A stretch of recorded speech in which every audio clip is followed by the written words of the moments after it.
विश्व के कल्याण के लिए भावना और योजना। बाबा प्रायः समझाया करते थे कि भक्तों को ये निमंत्रण पत्र देते हुए मन में उनके प्रति कल्याण की भावना रखते हुए उन्हें समझाया जाए कि जन्म जन्मांतर उन्होंने भक्ति तो की है, परंतु अब अपने इष्ट के बारे में पूरा ज्ञान तो प्राप्त कर ले, क्योंकि ज्ञान से ही सद्गति होती है। ईश्वरीय ज्ञान ही को अंजन कहा गया है, ज्ञान को ही दिव्य चक्षु भी माना गया है, जिसका अर्थ यह होता है कि ज्ञान नेत्र के बिना मनुष्य अंधा जैसा ही है। अतः बाबा कहते, वत्सो, भक्तों को भगवान का परिचय देते समय मन में यह भाव धारण करो कि हे शिव बाबा, इनकी बुद्धि का ताला खोल दीजिए, ताकि माया द्वारा भरमाया हुआ हमारा यह भाई आपको पहचान कर अब पवित्र बने और पुरुषार्थ करने लग जाए, ताकि इसका भी उच्च भाग्य बने। जन्म जन्मांतरापासून मनुष्य भटकतोय, भक्तात्मा भटकताय, त्यांना परमेश्वर प्राप्ती झालेली नाहीये। तर बाबा म्हणतात तुम्ही संदेश देता कोणाला तर संदेश असाच नाही द्यायचा है, क्लियर भावना मनामध्ये पाहिजे और भगवान की याद भी होनी चाहिए कि शिव बाबा इनकी बुद्धि का ताला खोल दो और ये भी आपके रास्ते पर चले, आपसे पूरा वर्षा प्राप्त कर ले, पुरुषार्थ में लग जाए और इसका भी उच्च भाग्य बन जाए। बिल्कुल क्लियर भावना, म्हणजे संदेश द्यायचा किंवा काहीतरी परिचय द्यायचा म्हणून मोहमध्ये नाही, पण क्लियर तशी भावना ठेवायची, तर ते व्हायब्रेशन जातील आणि बाबांची मदत पण मिळेल।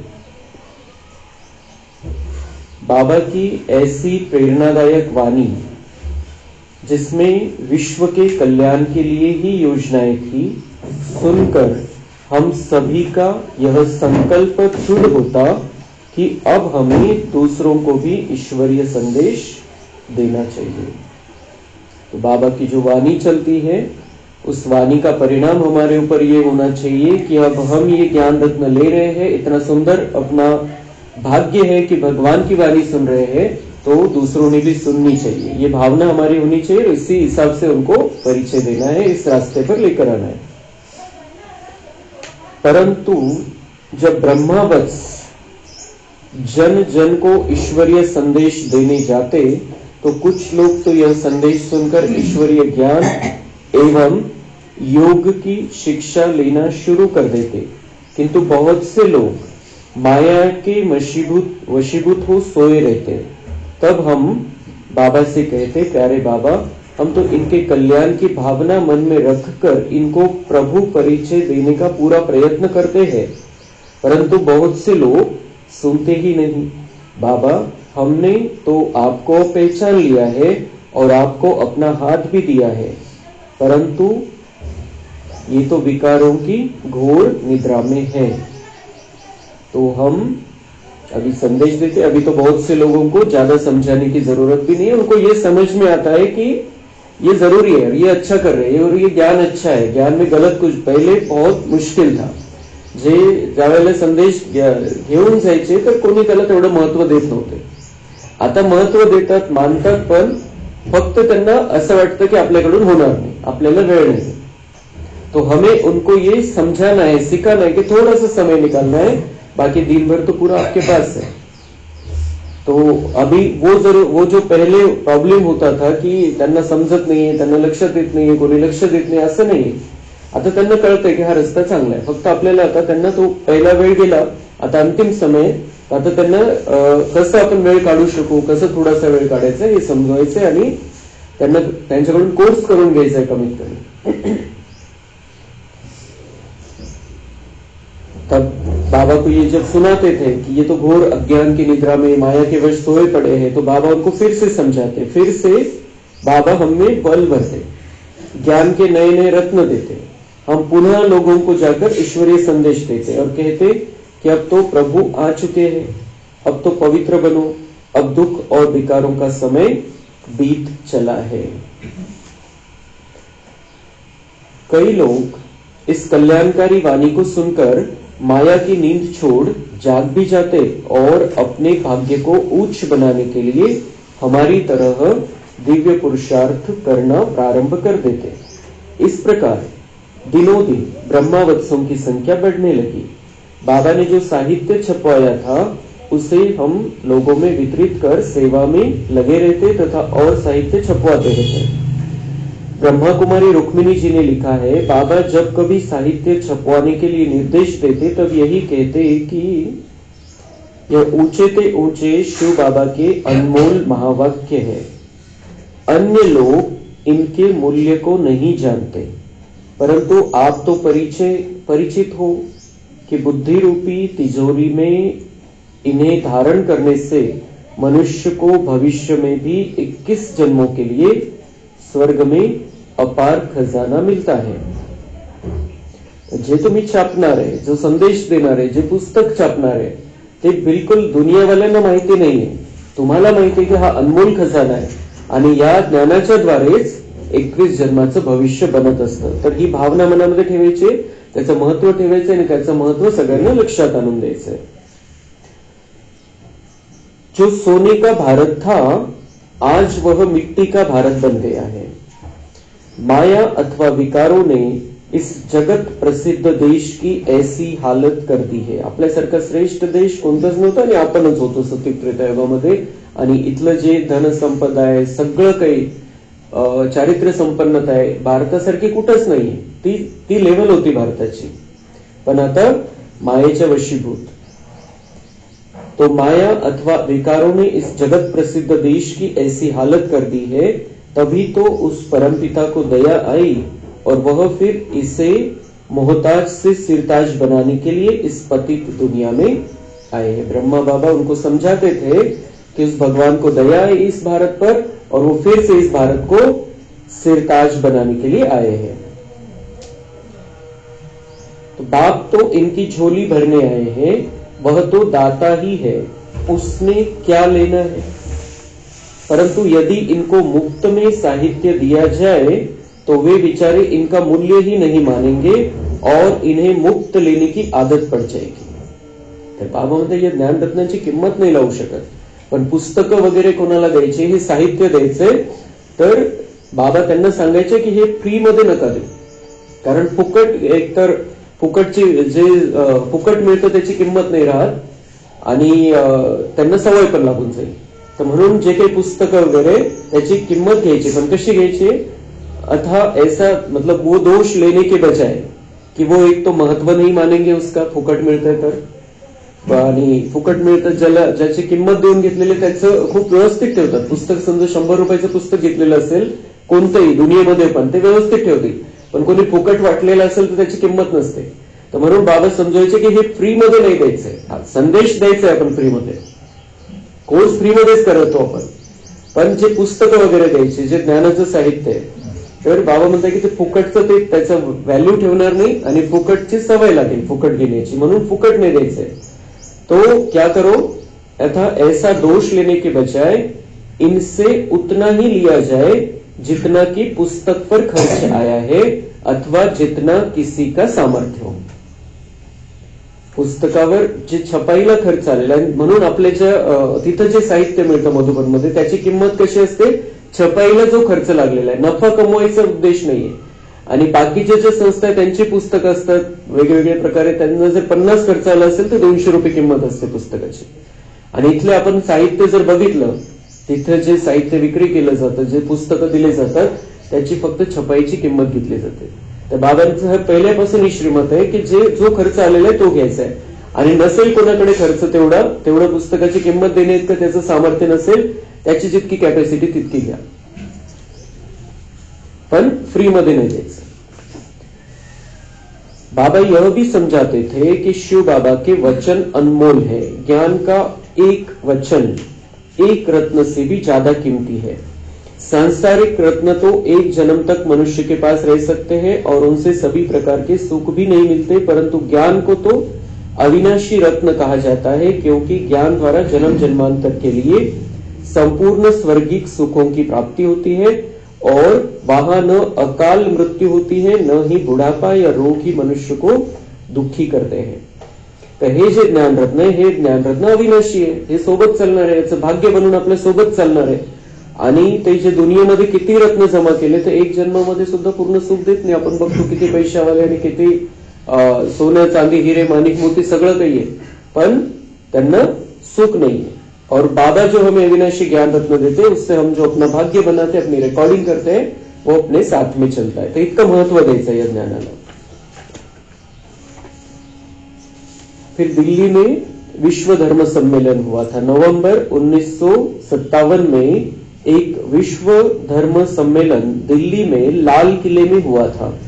उसमें तत्कालीन राष्ट्रपति डॉक्टर राजेंद्र प्रसाद जी, प्रधानमंत्री पंडित जवाहरलाल नेहरू जी तथा अन्य कई मंत्रियों ने भी भाग लिया था और बहुत से देशों से विभिन्न धर्मों के प्रतिनिधि भी पधारे थे।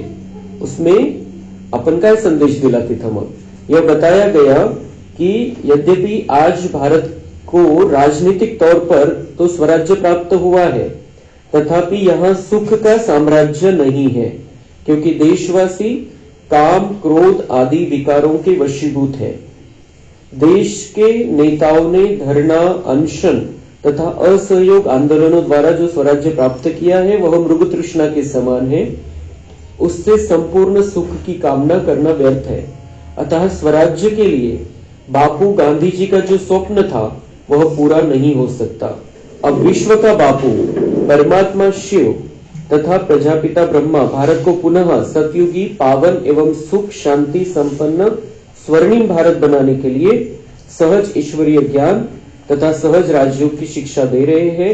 ज्ञान बल, योग बल तथा पवित्रता का बल अर्थात चरित्र बल से ही सच्चा स्वराज्य स्थापित हो सकता है। तिथं धर्म संमेलन आणि तिथे सगळे एवढे मोठे मोठे आले होते।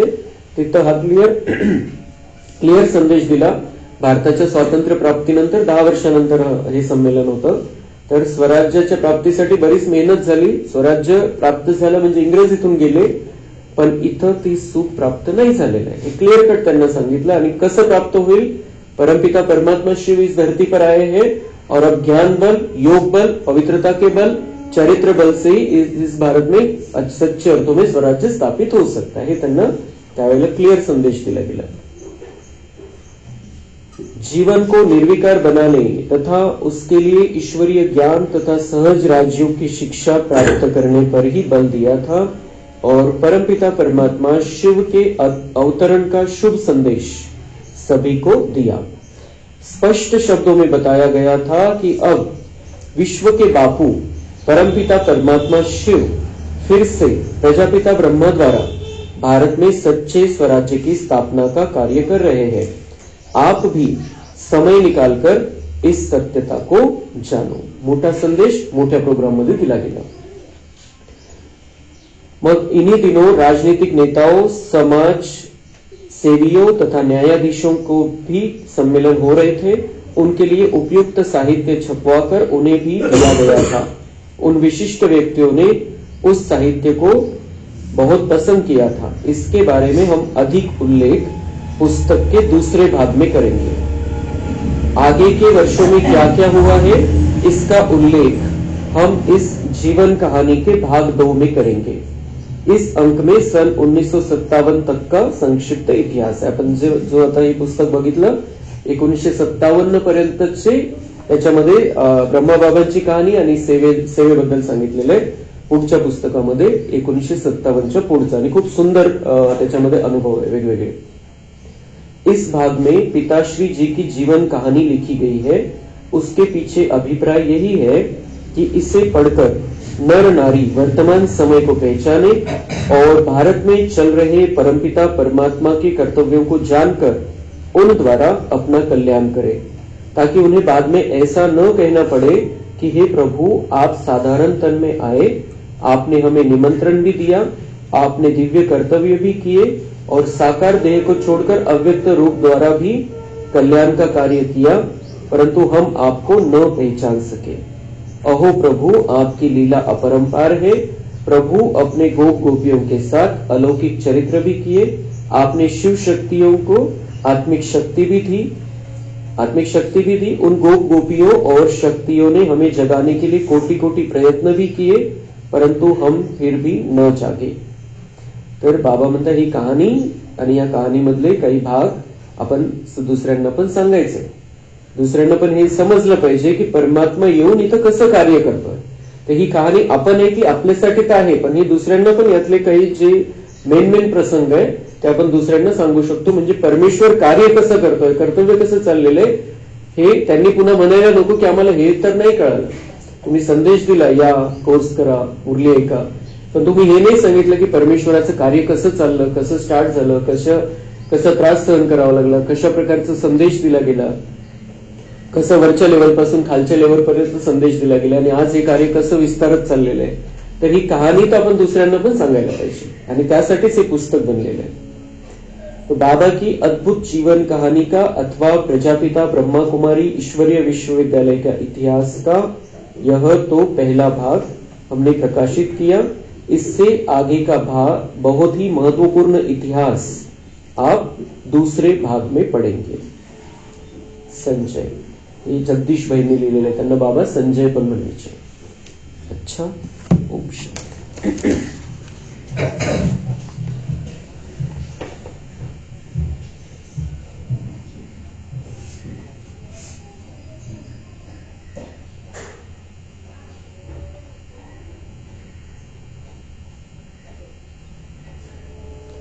मीठे बच्चे, सन शोज फादर, मनमत को छोड़ श्रीमत पर चलो, तब बाप का शो कर सके। ओम शांति। ओम शांति। रूहानी बाप बैठ रूहानी बच्चों को समझाते हैं। यह तो बच्चों ने निश्चय किया है, रूहानी बाप हम रूहानी बच्चों को पढ़ाते हैं, जिसके लिए ही गायन है। आत्माएं परमात्मा अलग रहे बहुकाल, मूल वतन में अलग नहीं रहते हैं, वहां तो सब इकट्ठे रहते हैं। अलग रहते हैं तो जरूर आत्माएं वहां से बिछुड़ती है, आकर के अपना अपना पार्ट बजाती है। मूल वतन में हम बाबा के साथ में रहते हैं, वहां अलग नहीं है। हम नीचे आते हैं पार्ट बजाने के लिए, तब हम बाबा से अलग हो जाते हैं। सतो प्रधान से उतरते उतरते तमो प्रधान बनती है। बुलाते हैं पतित पावन आकर हमको पावन बनाओ। बाप भी कहते हैं हम हर 5000 वर्ष के बाद आते हैं, यह सृष्टि का चक्र ही 5000 वर्ष है। तुम यह नहीं जानते थे पहले। शिव बाबा समझाते हैं तो जरूर कोई तन द्वारा समझाएंगे। शिव बाबा कैसे समझाते हैं? कोई तन द्वारा ही समझाना पड़ेगा उसे। ऊपर से तो कोई आवाज नहीं करते हैं, शक्ति या प्रेरणा आदि की कोई बात नहीं।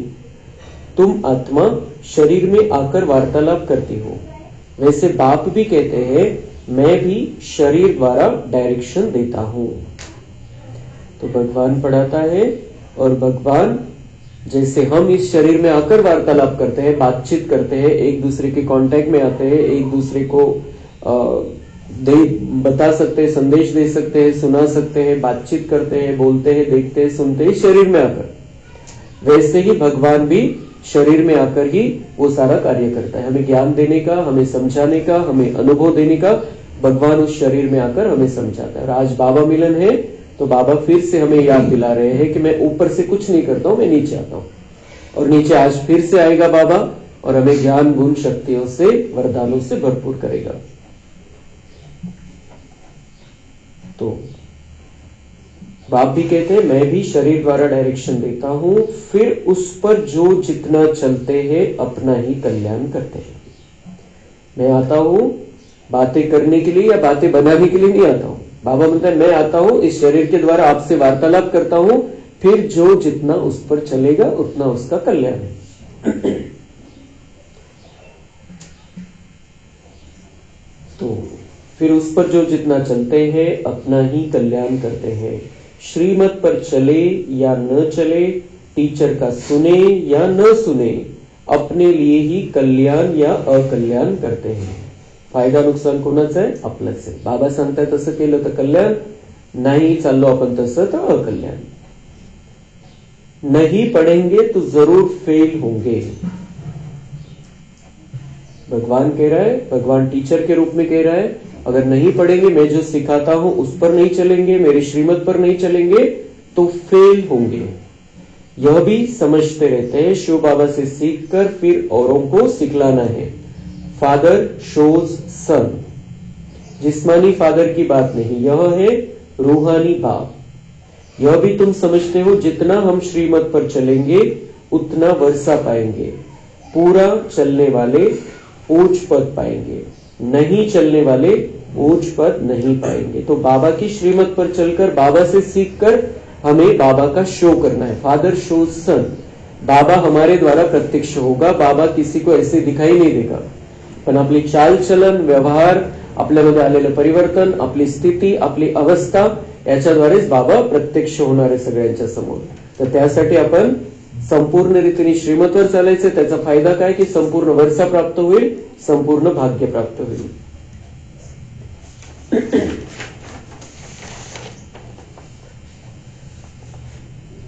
आत्माओं का फादर तो दूसरा कोई होता नहीं.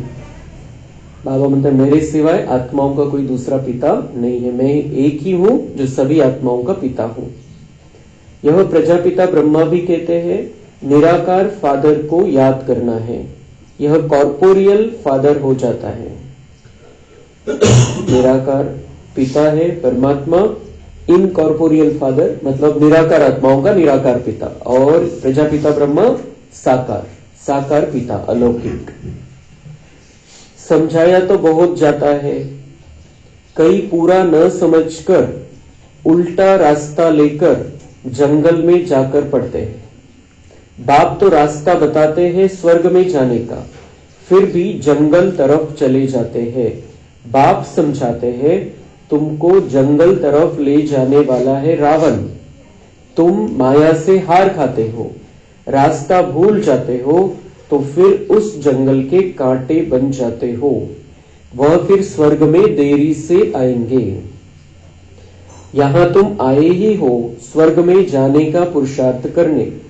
त्रेता को भी स्वर्ग नहीं कहेंगे, 25% कम हुआ ना. तुम यहां आए ही हो पुरानी दुनिया छोड़ नई दुनिया में जाने. त्रेता को नई दुनिया नहीं कहेंगे. नापास वहां चले जाते हैं क्योंकि रास्ता ठीक पकड़ते नहीं, नीचे ऊपर होते रहते हैं. तुम महसूस करते हो जो याद होनी चाहिए वह नहीं रहती. स्वर्गवासी जो बनते हैं उनको कहेंगे अच्छे पास. त्रेता वाले नापास गिने जाते हैं.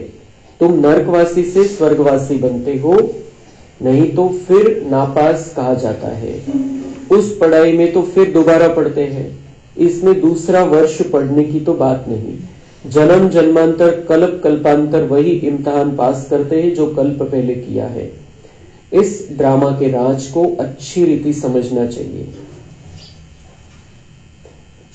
बाबा म्हणते मैं इतना सुंदर रास्ता बता रहा हूं स्वर्ग में जाने का, लेकिन माया तुम्हें जंगल की ओर लेकर जाती है. इतना सुंदर, जंगलामध्ये गेलं तर भटकून जाणार आणि रस्त्याने चाललं तर मंजिलवर पोहोचणार व्यवस्थित. तो बाबा का हाथ पकड़ के हमें मंजिल पर पहुंचना है. लेकिन माया जंगल में लेकर जाती है, मतलब विकारों के जंगल में लेकर जाती है, व्यर्थ के जंगल में लेकर जाती है, और फिर हम रास्ता भटक जाते हैं. तो बाबा म्हणता है मेरा हाथ पकड़ा है, अभी मेरा ही हाथ पकड़ कर रखो, स्वर्ग में आएंगे. लेकिन माया के जंगल में फंस गए तो फिर फेल होना पड़ेगा. और फेल कौन है? जो त्रेता में आएंगे. त्रेता में आने वाले फेल में गिने जाते. गिनती कशामध्ये होईल? नापासांमध्ये.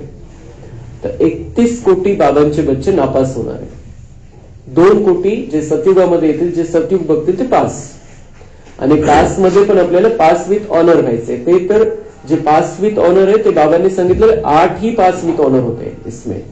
लेकिन उनके जैसा, उनके समान हम बन सकते हैं. फिर 108 का महत्व है. 16,108 जो राजा रानी बन सकते हैं सतयुग त्रेता में मिलकर, तो उसमें हमें नंबर लगाना है. फेल में नहीं, त्रेता में नहीं जाना है, हमें सतयुग में आना है. और सतयुग में आने के लिए बाबा का हाथ पकड़ कर रखना है। माया के गली में भटकना नहीं है, माया के जंगल में फंसना नहीं है। बाप कितना समझाते हैं। कल तुम जिस शिव की पूजा करते थे वह आज तुमको पढ़ा रहे हैं। हर बात में पुरुषार्थ के लिए ही जोर दिया जाता है। तो जिस बाप को जो हमें पता नहीं था वो हमारा बाप है, उसको हम दूर वाला भगवान समझकर जिसकी पूजा करते थे, वो बैठकर हमें पढ़ाता है। रोज मुरली हम उसकी सुनते हैं, उसके वाइब्रेशन में सुनते हैं, उसकी सूक्ष्म उपस्थिति में सुनते हैं, और आज तो वो मिलने के लिए आ रहा है स्वयं। तो उस समय हमें और भी पक्का कर लेना है, जिस शिव को हम मंदिरों में ढूंढते फिर रहे थे, वो शिव सबका बाप, जो सभी आत्माओं का बाप है, हमारे सामने बैठकर, हमारे साथ में बैठकर हमको पढ़ा रहा है। तो उसकी पढ़ाई को कितना महत्व देना चाहिए, वो जो समझा रहा है उसको कितना महत्व देना चाहिए। अगर वो समझा रहा है उसको महत्व देंगे तो पास हो जाएंगे। माया हमें अपनी ओर खींच नहीं पाएगी। जब हम बाबा के कहने को महत्व देते हैं तो माया, किसी भी प्रकार की माया किसी को भी अपनी तरफ खींच नहीं सकती है। जब बाबा की बातों को कम महत्व देते हैं तभी माया को चांस मिलता है। इसलिए आज और भी पक्का कर लेना है, बाप माया से छुड़ाने आए हैं।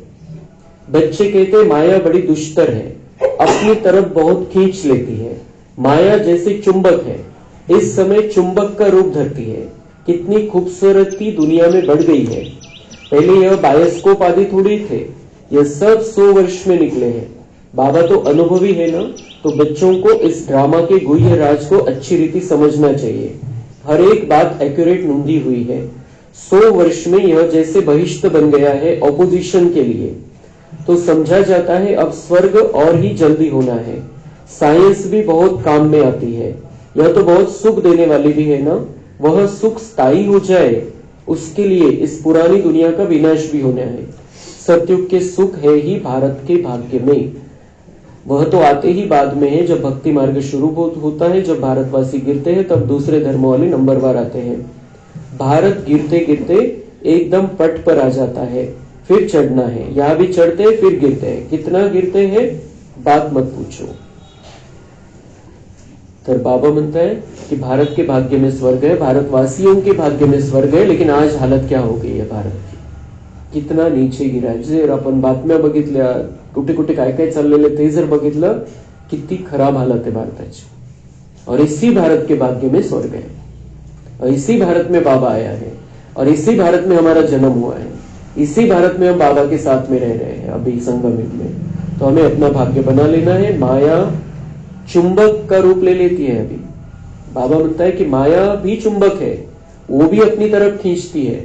और कैसे खींचती है, ये सारा 100 वर्ष में इतना सारा जो अलग अलग चीजें निकली है, सिनेमा, मोबाईल, वेगवेगळ्या प्रकारचे इतके साऱ्या इतकी सुंदरता निर्माण झालेली आहे दुनियेमध्ये, जर तसं जर बघायला गेलं तर बाबा म्हणता है ये सारा ऑपोजिशन के लिए है। तुम माया का राज्य छीनने के लिए निकले हो, और वो विरोधी पार्टी का भी काम चल रहा है।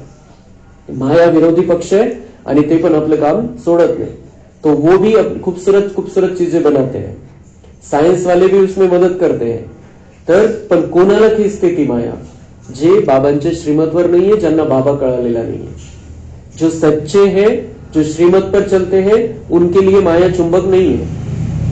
माया की तरफ कौन खींचे जाते हैं, जिनकी बुद्धि में बाबा नहीं है, जिनकी बुद्धि में बाबा का ज्ञान नहीं है। तो माया तो चुंबक बनकर बैठी है। खींचे कौन जाएंगे, जिनकी बुद्धि में झूठ है, जिनकी बुद्धि में बाबा का ज्ञान नहीं है, वो वही माया के आकर्षण में फंस जाते हैं। तो हमें बाबा के तरफ ही आकर्षित होना है। बाबा हमारे लिए सबसे बड़ा चुंबक बनकर आया है हमारे कल्याण के लिए।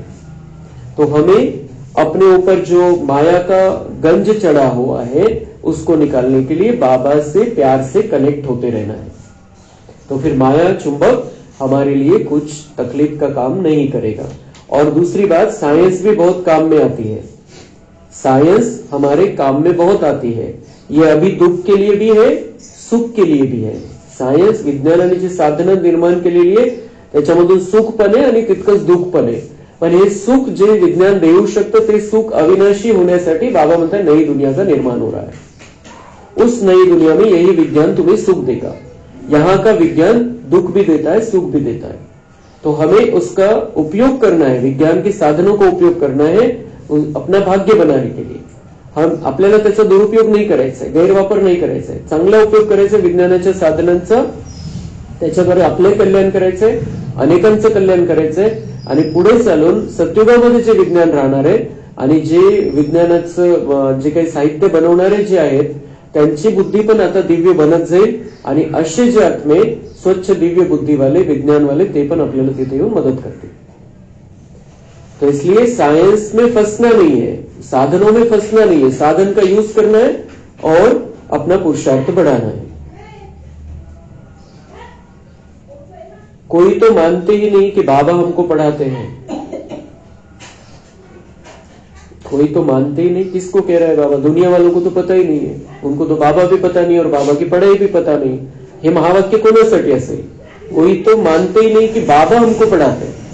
ये बच्चों के लिए है जिनको ये फिट नहीं हुआ है बुद्धि में कि मुरली किसकी है. भगवान पढ़ाता है, स्वयं स्वयं भगवान ने आकर इस धरती पर पढ़ाया है और आज भी वो मुरली के द्वारा हमें हमारे अंदर वो एनर्जी भरता है. तो ये बच्चों जो नहीं मानेंगे उनका नुकसान है. जो मानेंगे कि भगवान की पढ़ाई है, भगवान मेरे से बात कर रहा है, भगवान ने मेरे लिए ये बातें समझाई है, तो उनका कल्याण हो जाएगा. अच्छे अच्छे सर्विसेबल जिनकी बाप महिमा करते हैं वह भी माया के चंबे में आ जाते हैं. कुश्ती होती है ना, माया भी ऐसे लड़ती है, एकदम पूरा गिरा देती है. आगे चल तुम बच्चों को मालूम पड़ता जाएगा, माया एकदम पूरा सुला देती है. फिर भी बाप कहते हैं एक बार ज्ञान सुना है तो स्वर्ग में जरूर आएंगे, बाकी पद तो नहीं पा सकेंगे. माया के साथ कुश्ती है आणि कुस्तीमध्ये माया पण पैलवान आहे. बाबा म्हणतात जो जो जास्त पैलवान होत जाईल ज्ञानामध्ये आणि त्या ज्ञानाच्या अहंकारामध्ये राहील तर माया त्याला कुस्तीमध्ये हरवणार आहे. माया पण खूप मोठी पैलवान है. तो इसलिए हमें हर पल सावधान रहना है. ऐसे नहीं कि हम बहुत पुराने हो गए, हम बहुत ज्ञानी है और इसलिए माया हमारा कुछ बिगाड़ नहीं सकती. माया भी उतने पावरफुल तरीके से आती है और हमें सावधान रहना है. तुम ही जानते हो बेहद का बाप ज्ञान सागर आकर हमको पढ़ाते हैं, फिर भी माया बहुतों को संशय में ला देती है. संशय बुद्धि का क्या होगा फिर? विनश्यन्ति. तो और बाबा मतलब स्वर्ग में आएंगे क्योंकि ज्ञान का विनाश नहीं होता है, लेकिन ऊंचा पद नहीं पा सकते. तो बहुतों को संशय में ला देती है, झूठ कपट छोड़ते नहीं है. तब बाप कहते हैं सच्चा सच्चा अपना चार्ट लिखो, परंतु देह अभिमान के कारण सच नहीं बताते तो वह भी विकर्म बन जाता है. सच बताना चाहिए ना, नहीं तो बहुत सजा खानी पड़ती है.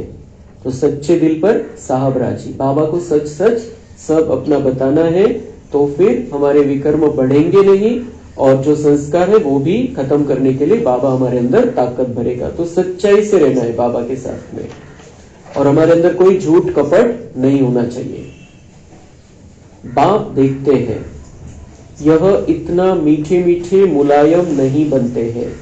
बाप कितना मुलायम बच्चे मिसल हो चलते हैं क्योंकि ड्रामा पर चलते रहते हैं. ब्रह्मा बाबा कितने मीठे और मुलायम हो गए थे.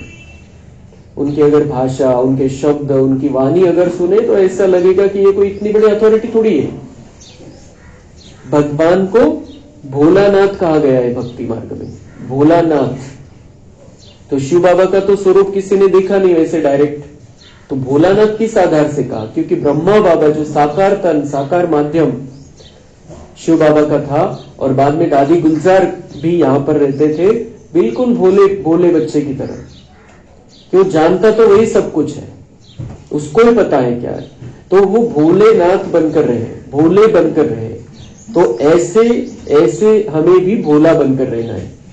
हमें अपने आप को इतनी ऊंची अवस्था में लेकर चलना है, इतना ऊंचा बना लेना है कि हम मीठे और मुलायम बन जाए उनकी तरह. जैसे ब्रह्मा बाबा थे, जैसे दादी गुलजार.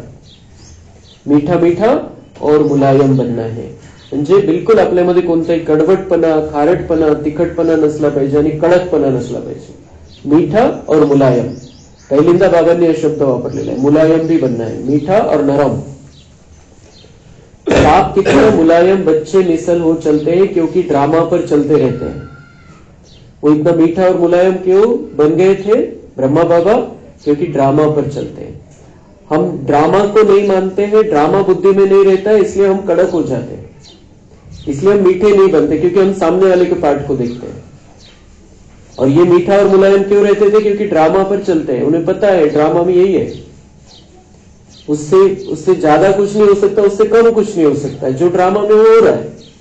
इसलिए वो मीठे और मुलायम बनकर रहते थे। हमें भी मीठा और मुलायम बनना है तो ड्रामा का पार्ट पक्का कर लेना है।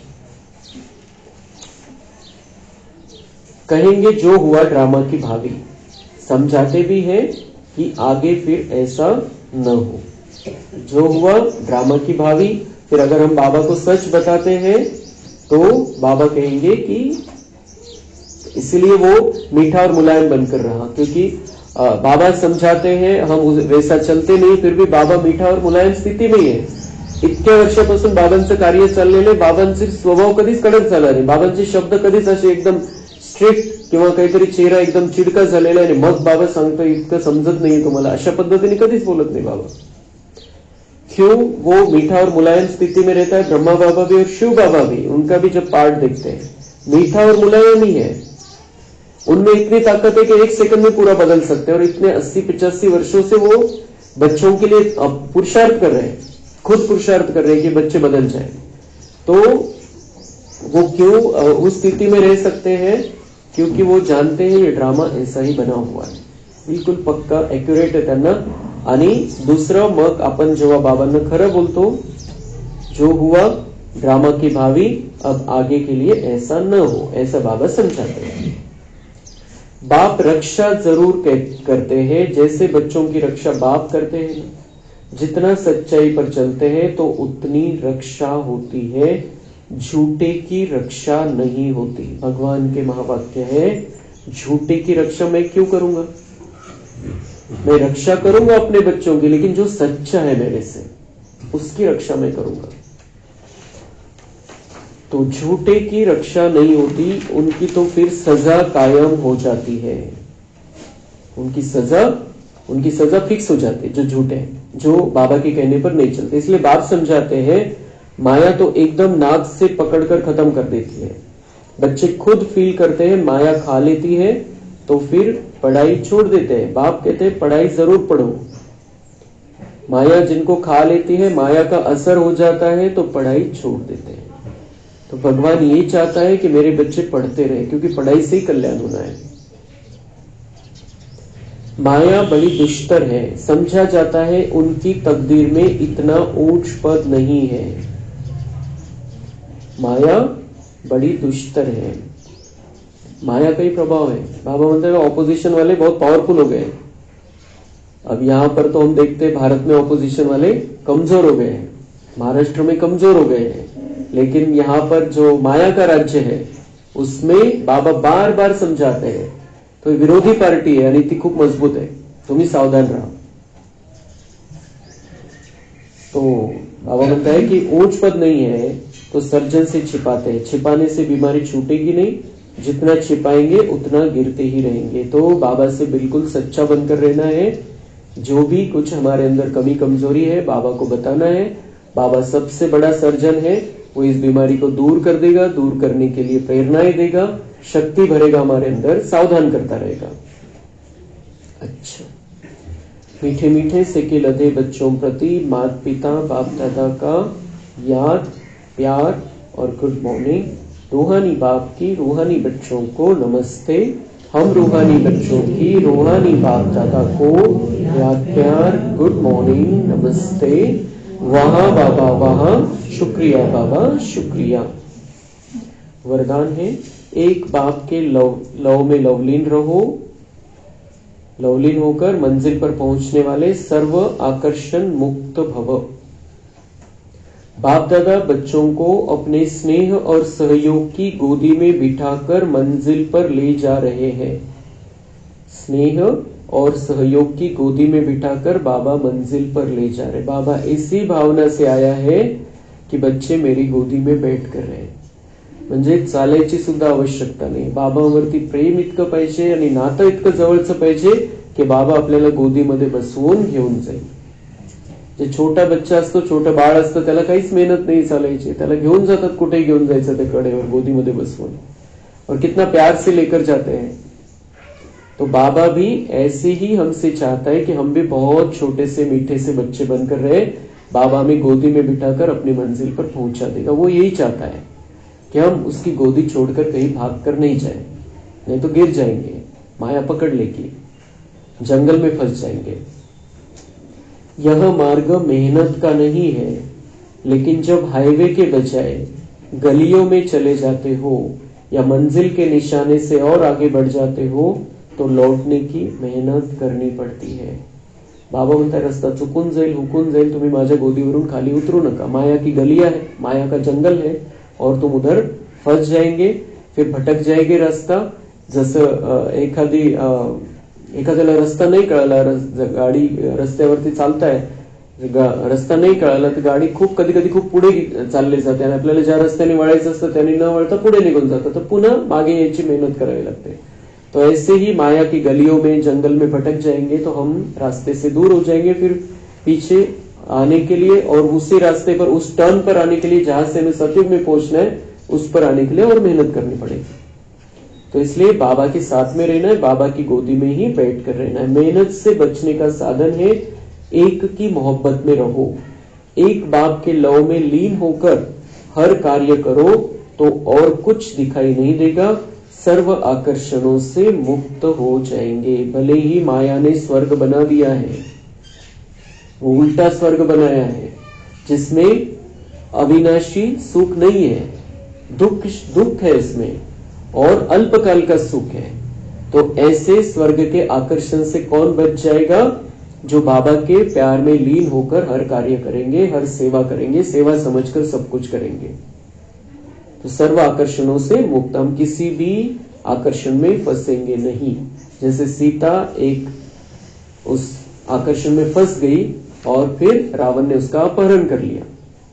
तो इसलिए हमें किसी भी आकर्षण से बचकर रहना है। तो बाबा के प्यार में अगर लीन रहेंगे तो हम सर्व आकर्षणों से मुक्त होकर अपनी मंजिल पर पहुंच जाएंगे। तर बाबांनी मागच्या मिलनच्या मुरलीमध्ये आपल्याला होमवर्क दिला होता कि बाबा के स्नेह में समाये हुए रहते हुए मन की शक्ति के द्वारा मन को शक्तिशाली बनाकर मन को कंट्रोल करो और मन जीत सो जगत जीत बनो। तो जितना त्याचा मेन काय, बाबा के प्यार में समाये हुए रहो, तो क्या होगा, हमारे अंदर शक्ति आएगी और उस शक्ति के आधार से हम मन को कंट्रोल कर सकेंगे। मन खींचेगा नहीं, माया भी चुंबक बनकर बैठी है, मन उधर खींचेगा नहीं और मन व्यर्थ से विकारों से बच जाएगा तो शक्तिशाली बनेगा और मन जीत सो जगत जीत हम बन जाएंगे। तो हमें आज इसी नशे में रहते हुए कि हम मन जीत सो जगत जीत आत्माएं है, दिन भर अपने मन को बाकी सभी बातों से दूर रखना है, बाबा में लगाकर रखना है और इसी स्थिति में बाबा से मिलन मनाना है। तो और भी बाबा हमारे मन को सशक्त करेगा और ये पक्का करना है कि बाबा की गोदी में ही बैठकर रहना है। अभी बाबा की बातों के अलावा इधर उधर किधर भी भटकना नहीं है। स्लोगन है, अपनी खुशनसीबी का अनुभव चेहरे और चलन से कराओ। अपनी खुशनसीबी का अनुभव चेहरे और चलन से कराओ। आज बाबा मिलन आहे आणि दोन्ही मुरल्यांचं होमवर्क बाबा आठवण करून देतो वरदान आणि स्लोगन मध्ये। तर पहिलीची मुरली चालली बाबांची मिलनची 18 ऑक्टोबर, तर त्या मुरलीमध्ये होमवर्क दिलेला होता बाबांनी कि अपनी अलौकिकता का अनुभव खजानों से संपन्नता के आधार से चेहरे और चलन के द्वारा कराओ। आज स्लोगन मध्ये बाबा म्हणताय, अपनी खुशनसीबी का अनुभव चेहरे और चलन से कराओ। चेहरे और चलन, चेहरा इतना खुश, इतना फ्रेश दिखाई देना चाहिए कि उसमें कोई उदासी निराशा नहीं। स्थिर दिसणं, गंभीर दिसणं गोष्ट वेगळी, पण उदासी निराशा नहीं दिसली पाहिजे। उसके द्वारा हमें सबको ये अनुभव कराना है कि हम कितने खुशनसीब हैं और हमको ये प्रेरणा मिलेगी कि हम भी खुशनसीब बन सकते हैं। चेहऱ्यावरून असं आपल्या कधीही दुःख असेल, प्रॉब्लेम असेल, टेन्शन असेल, उदासी निराशा आपल्या चेहऱ्यावरती दिसत नाहीये तर त्यांना लक्षात येईल की यांना काहीतरी प्राप्त होत आहे आणि म्हणून यांना टेन्शन येत नाही, म्हणून हे दुःखी होत नाही। आपल्याला थोडासा प्रॉब्लेम आला, दुःख आलं तर आपण किती टेन्शन घेतो आणि किती दुःखी होतो। दुनियावाले असं त्यांना लक्षात येईल, यांच्या चेहऱ्यावर तर तसं दिसतच नाही, यांना तर टेन्शन जाणवतच नाही काही। तो ये अनुभव चेहरे और चलन से कराना है। वाणी से तो हम कितना भी समझाए कि भगवान आया और भगवान हमें पढ़ाता है और भगवान का हम सुनते हैं, लेकिन वो अगर हम उदासी, निराशा और टेंशन में, तो वो मानेंगे ही नहीं। इसलिए बाबा ने कहा हुआ है कि आगे चल के यही सेवा होनी, चेहरे और चलन की सेवा, तभी उनको ये पक्का होगा। और आज जैसे बाबा ने सुरुवातीला सांगितलं, सन शोज फादर, आपकी स्थिति के द्वारा ही मैं प्रत्यक्ष होने वाला हूं। तो ये चेहरा और चलन की सेवा, मनसा सेवा हमें बढ़ाते चलनी है, मन को सशक्त बनाना है, और चेहरे और चलन के द्वारा हमें ये प्राप्ति का खजाना सबको समझा देना है कि हमें क्या मिल रहा है। बाबा से जो ज्ञान, गुण, शक्तियां मिल रही है, उस आधार से हम अपना भाग्य बना रहे हैं, तो वो खुशी के वाइब्रेशन सबको हमारे द्वारा मिलने चाहिए। और आज ये दोनों बातें हमें पक्का करनी है कि चेहरे और चलन से हमें सेवा बढ़ाते चलनी है, सदा खुश रहना है, और दूसरा जो बाबा के स्नेह में लीन होकर मन को शक्तियों के आधार पर कंट्रोल करना है, मन जीत सो जगत जीत बनना है। अच्छा, ओम शांति।